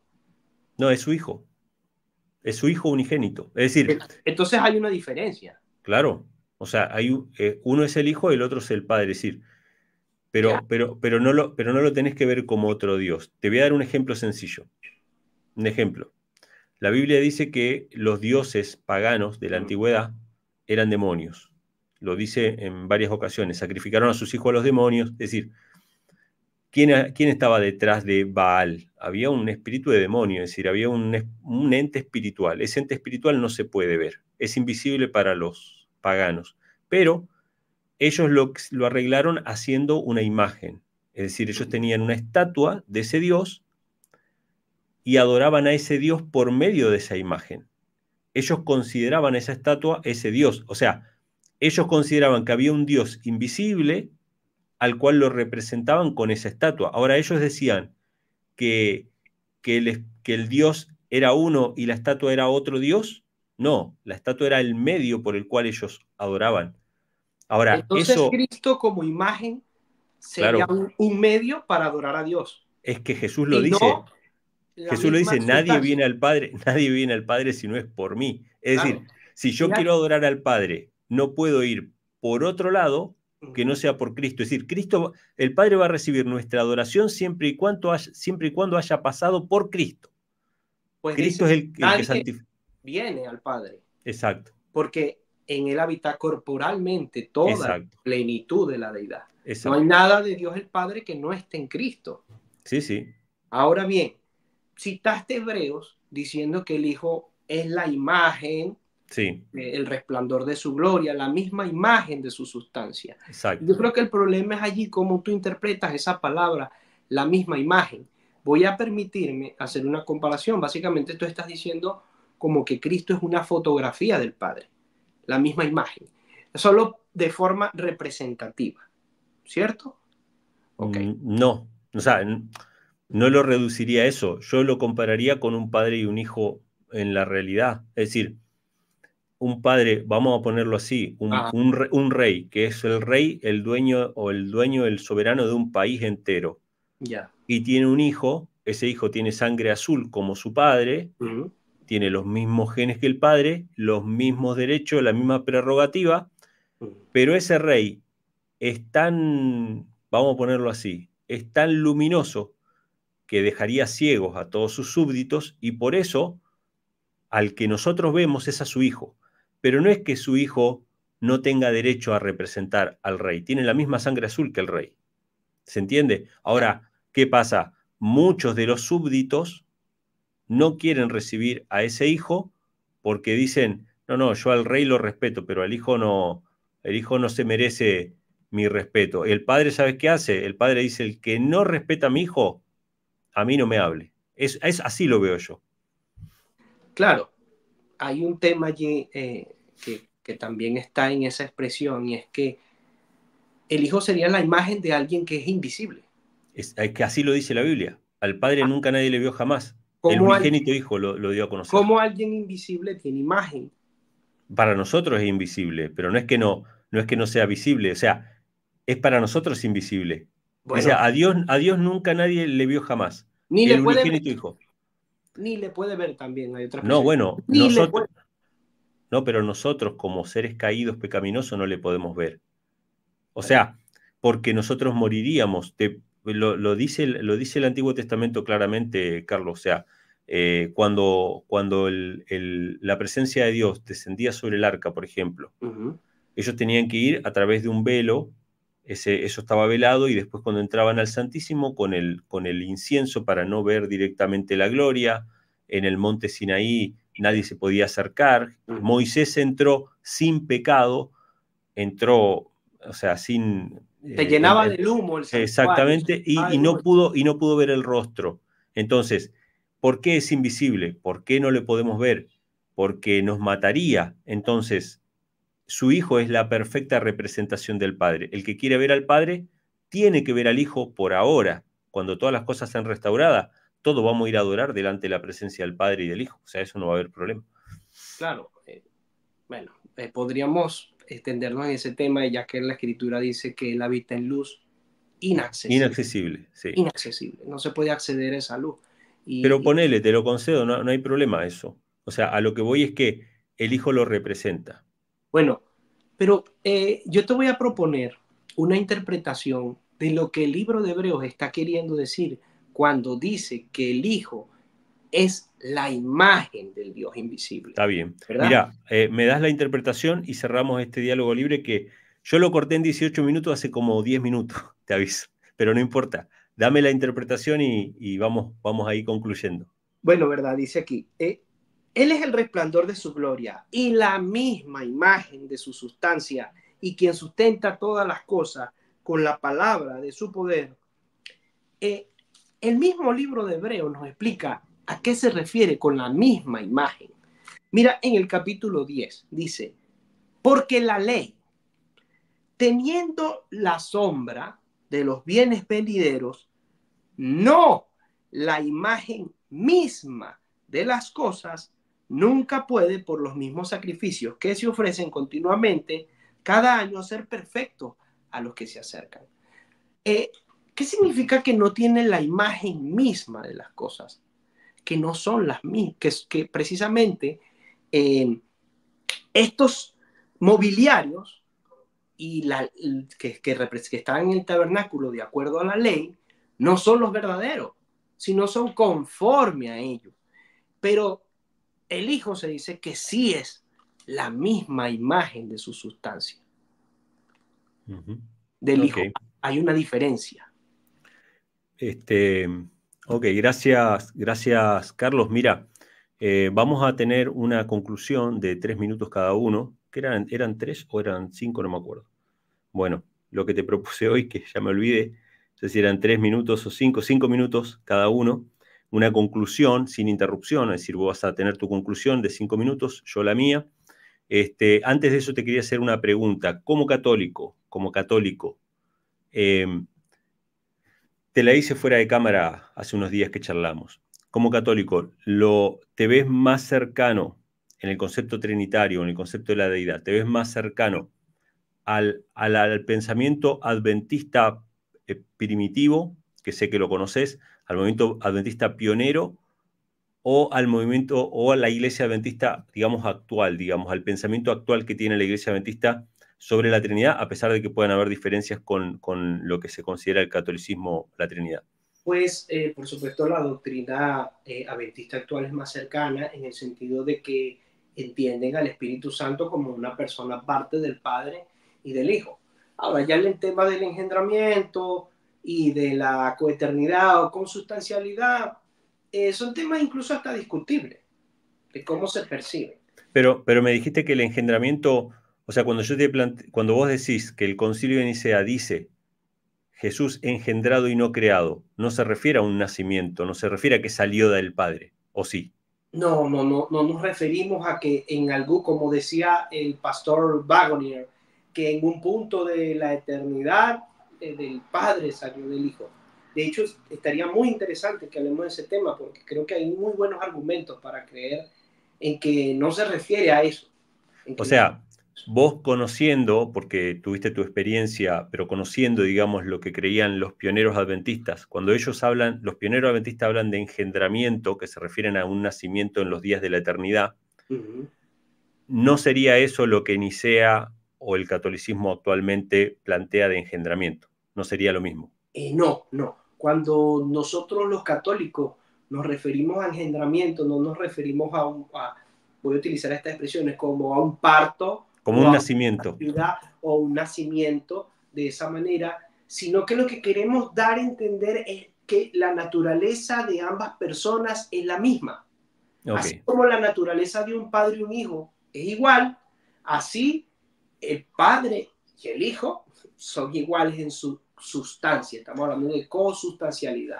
Pero mira, te lo voy a dejar para que lo medites. Puede ser que en algún momento, porque obviamente los concilios pasaron siglos, puede ser que en algún momento hayan tenido la idea de nacimiento, porque si no, Fue muy por qué no? Claro, ¿por qué no decir que el Espíritu Santo era engendrado también para dejar claro que tenía la misma naturaleza también que el Padre y el Hijo?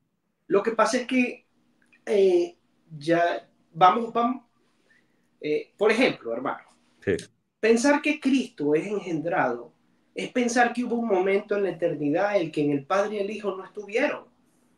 claro. Y eso es pensar que en un momento en la eternidad Dios no era Padre. Eso es pensar de que Dios llevó a cabo a Cristo, es decir, que hizo una obra antes de Cristo. Y la Escritura nos enseña a nosotros que todas las cosas fueron hechas por medio de Él. Nosotros no vemos en ningún texto que el Padre haya estado solo y después aparezca el Hijo. Sí, no, eso está en el ámbito de la especulación, ¿no? O sea, yo nunca me voy más atrás de lo que revela. Ahora, obviamente creo en el engendramiento del Hijo porque la Biblia así lo dice. Yo lo tomo literalmente. El católico no lo toma literalmente. Es decir, lo toma como una forma de enfatizar que es consustancial con el Padre. Nada Correcto. más. O sea, Ahí, ok, ahí diste en el clavo. ok, entonces eh, voy a hacer un pequeño comentario más con A mí me respecto al gustaría tema. hacerte una Sí, pregunta. sí, dale. Una pregunta. Con frecuencia he visto a casi todos preguntar sobre la adoración al Espíritu Santo. Sí. ¿Por qué razón se oponen a adorar al Espíritu Santo? ¿Cuál sería la razón? porque, porque no está escrito. Es decir, no hay un ejemplo bíblico acerca de eso. O sea, yo he tenido por ahí debates o charlas sobre ese tema y la evidencia bíblica con respecto a la adoración, tanto del Padre como del Hijo, es abrumadora. Es decir, nadie puede confundirse ni decir, no, mira, a Jesús lo honraron, pero no es que lo adoraron. No, no, no. Hay adoración. De hecho, hay un mandato del Padre a los ángeles que adoren a su Hijo. Y nosotros adoramos al Hijo porque Dios lo manda. Es decir, Dios aparte de que Él lo merece y de que Él es digno de adoración, Dios lo manda. Pero no pasa lo mismo con el Espíritu Santo. Es decir, por eso cuando yo comprendo yo lo que entiendo es que cuando uno lee la Biblia sola, sin interferencia de ningún tipo de adoctrinamiento, muy difícilmente lleguemos a la conclusión de la Trinidad. Ese es mi punto de vista. Yo creo que hay que hacer un esfuerzo para mostrar que el Espíritu Santo es una tercera persona literalmente hablando, coeterna, coigual y digna de adoración. Es decir, se nota a la legua la jerarquía y en todo caso si considerara al Espíritu Santo como una persona sería el Padre el más alto, el Hijo viene después del Padre y el Espíritu Santo sería el tercero, como evidentemente por algún rezago se lo sigue llamando la tercera persona de la divinidad, ¿no? Claro, yo vi en uno de tus videos que tú mismo reconocías que había una persona que tenía su propia personalidad. Claro. Que tenía su propia personalidad. Ahora bien, sobre el tema de la adoración, voy a proponerte algo una vez más. La Escritura nos dice, ¿acaso ignoráis que vuestro cuerpo es templo del Espíritu Santo? ¿Cómo es que el Espíritu Santo tiene un templo y no es adorado? Bueno, me parece un poquito un juego de palabras. Es decir, me parece, digamos, que es forzar un poquito la cuestión. Vamos, lo voy a poner de esta manera. Si yo tomo literalmente esto que decís, ¿no? De que es un templo y el Espíritu Santo está en una persona y yo reconozco que esa persona tiene el Espíritu Santo, ¿estaría correcto que me postre a adorar delante del cuerpo de esa persona que sería el templo? No. ¿O estaría Pero correcto que yo diga, pero escucha, estaría correcto que yo diga, bueno, adoro al Espíritu Santo que está dentro mío? ¿Estaría correcto? si tienes el Espíritu, sí. Está bien. Si el A Espíritu mí te me guía. a mí no me Porque parece, pero mira cómo dice Romanos, hermano. eh, Romanos dice, les ruego por la misericordia de Jesucristo que presenten vuestros cuerpos como claro, sacrificio a Dios, santo, agradable, perfecto.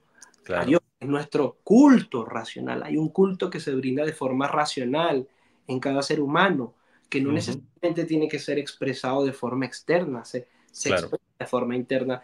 Y la adoración también se traduce en obediencia. Si No, no, obedecemos sí, al claro. Espíritu Santo, si obedecemos al Espíritu Santo, si escuchamos su voz, como dice Hebreos 4:7, ¿verdad? Si oyes hoy su voz, no endurezcas tu corazón, estamos rindiendo, estamos rindiéndonos a su influencia, a su obediencia, Claro, obedeciéndole, siendo guiados por él. Y lo que de pasa esa manera estaríamos tributándole adoración cuando nos dejamos guiar por él. sí, en realidad no comparto, decir, entiendo que la adoración lo podemos ver con Cristo, ¿no? Cristo alzando los ojos al cielo, oraba. Es decir, y es más, si había alguien que podía orarse a sí mismo prácticamente o orar para adentro suyo, era Cristo, pero evidentemente Cristo levantaba sus ojos al cielo y oraba diciendo, Padre, y le alababa, decía, te alabo, Padre, porque escondiste estas cosas. Es decir, entiendo que esa adoración es hacia afuera, que escuchamos sí la voz del Espíritu Santo, que la voz del Espíritu Santo nos lleva a postrarnos delante de aquel bueno, que no lo puede contener, no en templos humanos ni nada por el estilo, sino que habita en su templo. Eso es lo que yo entiendo, ¿no? Pero bueno, está buena la charla. Tendríamos que ir redondeando, eh, porque llevamos 1 hora 44 minutos Y por hora y media más o menos ya. y nadie va a ver este video. Pero bueno, 5 minutos, si querés, dejar una reflexión final con respecto a lo que se habló o agregar algo más. Tenés 5 minutos iniciando, si estás listo, iniciando ahora. Ok, bueno, yo creo que he presentado un razonamiento metódico que podría nosotros darnos a entender que el Espíritu Santo posee una personalidad propia, que esa personalidad del Espíritu siempre está ligada al Padre y al Hijo. Me faltarían quizás muchos versos para mostrar esta hermosa unidad que se encuentra en el Padre, el Hijo y el Espíritu Santo. Y eso es a lo que nosotros los católicos llamamos la Trinidad. No le llamamos la Trinidad a un Dios de tres cabezas, como algunos enseñan. No le llamamos Trinidad a un Dios pagano, pues creemos que el Espíritu vive en una comunión eterna con el Padre y con su Hijo. Por lo tanto, no adoramos un Dios pagano, adoramos la revelación que Jesucristo nos dio sobre este consolador que nos da testimonio de sí mismo, que no viene a hablar de sí mismo.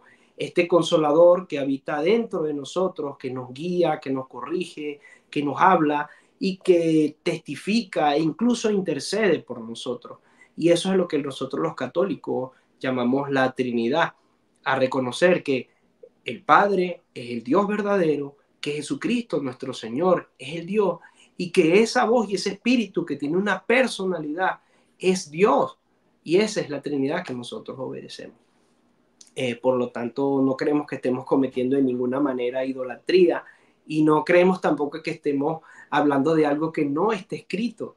Estamos hablando de textos que están allí y por lo tanto esa es nuestra posición.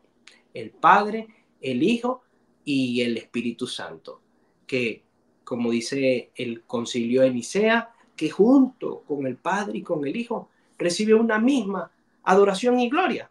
Y de hecho la adoración, cualquier alma que adore a Dios, solamente puede hacerlo por el Espíritu, pues es un fruto de Él. Así que cuando tú elevas tu adoración al Padre y al Hijo, solamente lo puedes hacer por el Espíritu Santo. La Escritura nos dice que nadie puede llamar a Jesús Señor si no es por el Espíritu.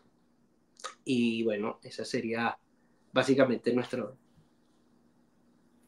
Ok, muchas gracias, Carlos.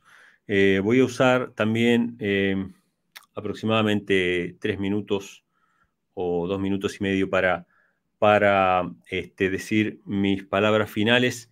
Yo creo que voy a iniciar ahora. Yo creo que la Trinidad despersonaliza a Dios y puede llegar a generar mucha confusión porque entiendo que el conflicto en el cielo, según dicen los mismos concilios católicos, comenzó por un ángel rebelde, ¿no? Esto no es algo que crean solamente los adventistas, comenzó por un ángel rebelde en el cielo que, según mi parecer, no se conformó con el lugar que le correspondía. Cuando Dios le dijo a su hijo, en Génesis, hagamos al hombre a nuestra imagen, bueno, eso fue un detonante para que Lucifer se rebelara, ¿no? ¿Cómo sé que Dios le dijo a su Hijo, hagamos al hombre a nuestra imagen? Porque en Colosenses 1, en Hebreo 1, nos dice que Dios por medio de Cristo creó todas las cosas. Habían dos personas creando todas las cosas, que era el Padre por medio del Hijo. De hecho, en Proverbios capítulo 8 también se menciona que fue Cristo el que acompañó al Padre, la sabiduría, ¿no? La personificación de la sabiduría, como dice el apóstol Pablo en 1 Corintios capítulo 1, era Cristo el que estaba con el Padre ordenándolo todo, ¿no? En el Génesis. Entonces, Dios creó todo por medio de su Hijo. Tanto el Padre como el Hijo son dignos de adoración. Nadie puede adorar al Padre si no es por medio del Hijo. Pero en el cielo había uno que fue creado perfecto, pero por su orgullo se enalteció y cayó de su elevada posición, que quería recibir juntamente con el Padre y con el Hijo la misma adoración, ¿sí? Y evidentemente no le correspondía por ser un ser creado. De hecho, Hebreos capítulo 1 hace la diferencia entre esos seres creados, que son los ángeles, y el Hijo de Dios, que no era un ángel meramente, sino que era engendrado por el Padre. Creo que hay un peligro en ese sentido. No hay ningún pasaje en toda la Biblia, por eso no podemos citarlo, no hay ningún pasaje en toda la Biblia que hable acerca de adorar al Espíritu Santo de la misma manera que hay del Padre y del Hijo. De hecho, en Apocalipsis capítulo 5, ustedes van a ver la adoración celestial de todo lo que fue creado.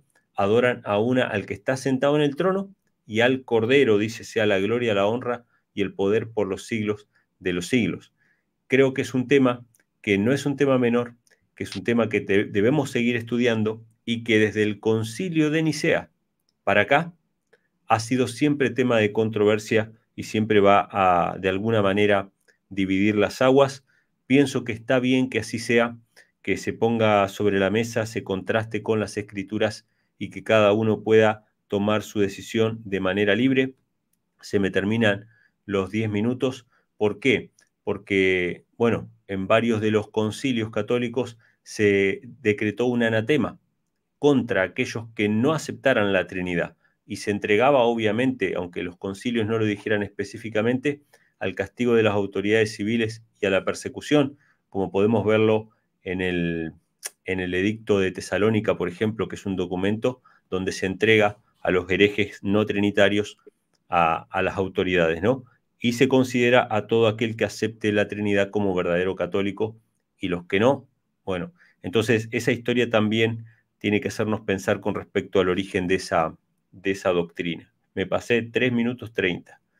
Hemos llegado ya al final. Carlos, brevemente, ¿algo que agregar?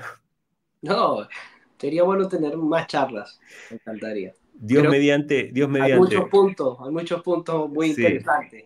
En principio te quiero agradecer porque a diferencia de muchos supuestos cristianos que utilizan las redes sociales y los debates para tratar de humillar a las otras personas, para tratar de maltratar, bueno, vos verás en las redes, tantos protestantes como católicos, hay un espíritu belicoso bastante feo, que por lo menos a mí El ego.